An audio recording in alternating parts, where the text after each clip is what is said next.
Автомобиль Peugeot 406, двигатель 1.8, с клапанов. Жалоба клиента – попадание масла в антифриз. Вот что мы можем наблюдать в бачке расширительном. У нас цвет йогурта.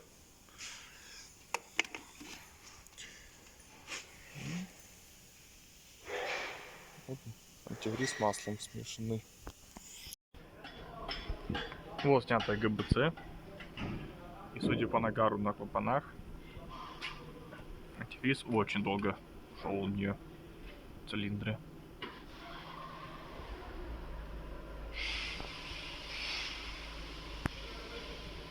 Забираем ГБЦ и даем на дефектовку в стороннюю организацию.